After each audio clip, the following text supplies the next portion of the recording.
Yo, what is going on, homies? It's your boy Stumped back for another OPTC video, and in today's video, we're continuing on with our Garp Challenge free-to-play sort of guide against the new Garp Challenge Eneru that is out on OPTC Global at the moment.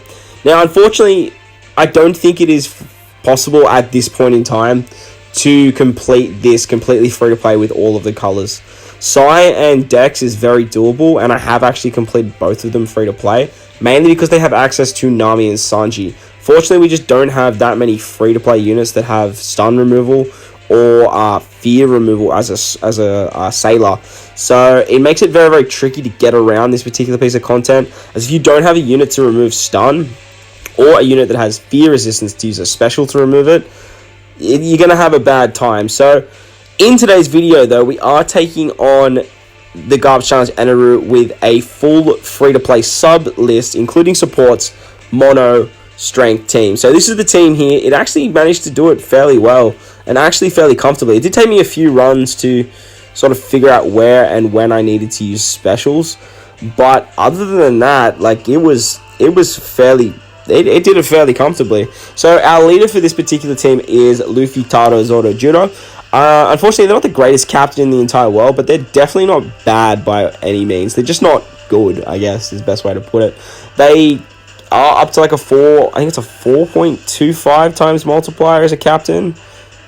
Yeah, 4 times captain, but they also give 1 orbs, which gives them the extra 0.5. They also 1.3 times HP, and they obviously make those 1 orbs for free spirits and slashes, which is very, very good. They have a very good switch ability, and the reason we are bringing them is purely for their switch ability.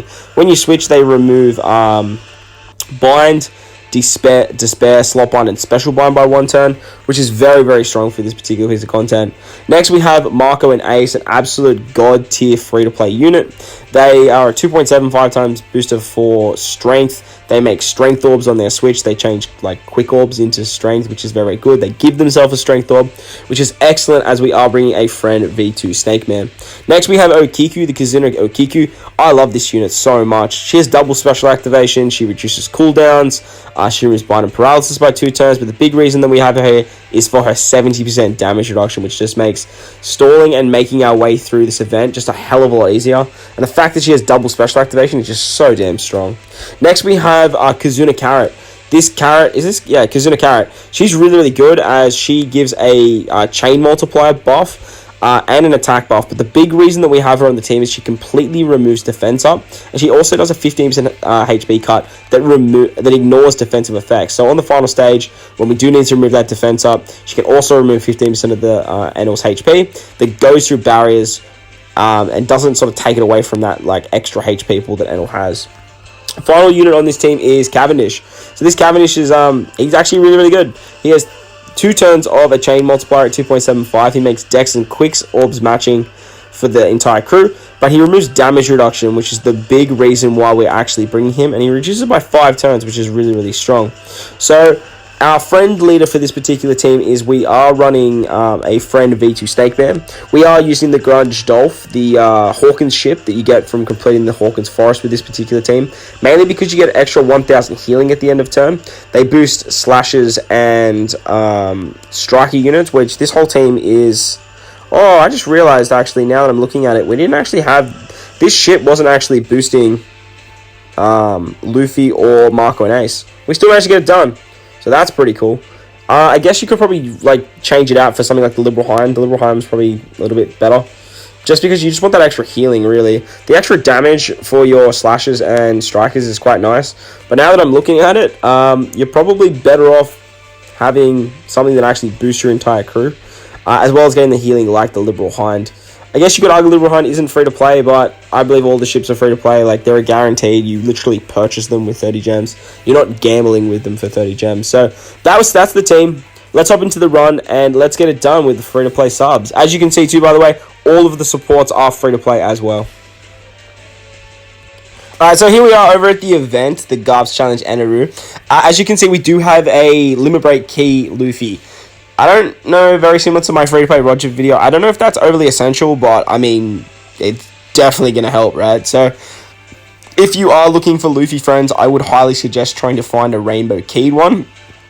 if you are trying to bring this team. But like, I mean, let's be real, like, even if you are a free-to-play player, there's probably a very good chance that you have some better units to run besides the ones that you see here. So on stage 1, we are going to kill the Strength Marine, and then we're going to move on to the second stage against the what are they called, the Skypiea lackeys, I guess. So they are going to like bind our crewmates, 3 of them randomly for 4 turns. So this is where the switch ability of Luffy Zoro is actually really strong, as we can use their switch ability to remove the binds. Now, depending on what unit actually gets special binded is dependent on what special you can use. So if Cavendish doesn't get special binded, you can use the Cavendish special. If Carrot, like you saw there, doesn't get special binded, you can use the Carrot special. And if a Kiku doesn't get special binded, well, then you kind of up ship creep without battle, aren't you? But you could also use the Marco and Ace one as well, but that's another one that you kind of don't really want to use. If you don't kill all of the Skypiea lackeys, then they are going to put up 5 turns of defense up and 5 turns of attack up. But with this particular team, it doesn't really matter because we are just going to take them out. Because we took out 2 on the first turn, we can... Oh, we actually didn't. We actually came just shy. You can kind of get close to taking them out. I imagine if you use the Liberal Hind, like, that'd be fine, as Luffy's actually getting a buff from the ship. I can't believe that I actually did that. Totally spaced. I thought I was big brain with this, with the golf. But, I mean, it is what it is, and we still managed to get it done. So, even with this team not being fully optimized, does the job pretty well. So on the next stage, we come up against the Otaro, Totoro, the original junior unit. I honestly don't know their names, and apologies to the guy that did tell me in my comment section. But on this particular turn, they put up a Great Barrier. They give us 2 turns of burn. So this is where we're just going to drop our Luffy Zoro special. That way we can get a massive orb boost as well as a chain lock and just grate our way through that particular stage. On the next stage, we come up against Wiper and 2 of his Skypiea friends. This is where we're just going to use our Luffy special. So that way we can get a 2.5 times orb boost to our entire crew. And because we actually are on the Dex variation of our Luffy and Zoro, we can actually just get heaps more damage on the quick enemy in the back there. It also means that we're going to get a T&D orb. The effect of Luffy Zoro is actually really good, as we can guarantee ourselves T&D orbs when we hit with color affinity.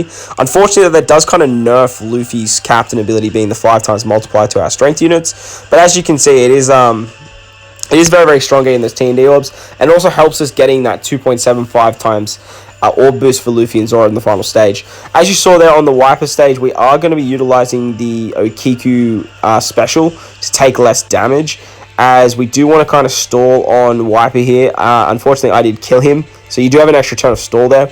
But you do want to stall out those 2 turns so you can get your specials back for Luffy Zoro, as well as getting your specials back for Snake Man. On the next stage, we come up against Om, and I think his name is Pierre.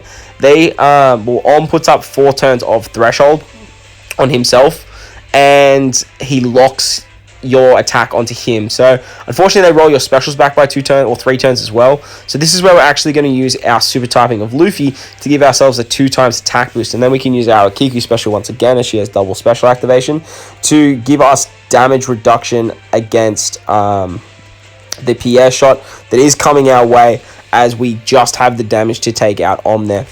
Another thing that Om actually does is they actually ship bind you for 2 turns. 3 turns goes down to 2 turns with the preemptive. But we can use the switch ability of Marco and Ace as well to guarantee ourselves some more strength orbs. And whenever you guys get meat orbs as well, if you don't need the damage, you can always gobble them up, as Luffy increases your recovery significantly in the sense of getting a lot of healing back with those meat orbs. On the 4th turn, I'm pretty sure it is, on this particular stage against Pierre. I don't know. I think the bird's name is Pierre, actually, now that I keep saying it. If you take too long on this stage, he is going to chain lock you for 10 turns, or 1.3 times chain lock. So just be mindful of that. You do want to kill him before that 4th turn. On the next stage, we come up against Gidatsu and Mr. Boldman with the weird looking sword. They are going to recovery minus 8 turns, but with limit break, we can actually reduce that down to 7 turns, and then the preemptive is going to remove that final turn. And then we can just use our switch abilities of Marco and Ace to get some orbs. And we can go into our Zoro just so we get a higher captain multiplier. Now, when you leave this particular stage, you need to make sure that it's very important that you are actually Luffy and not Zoro. That's the downside to actually bringing dual units as your captains in this particular piece of content.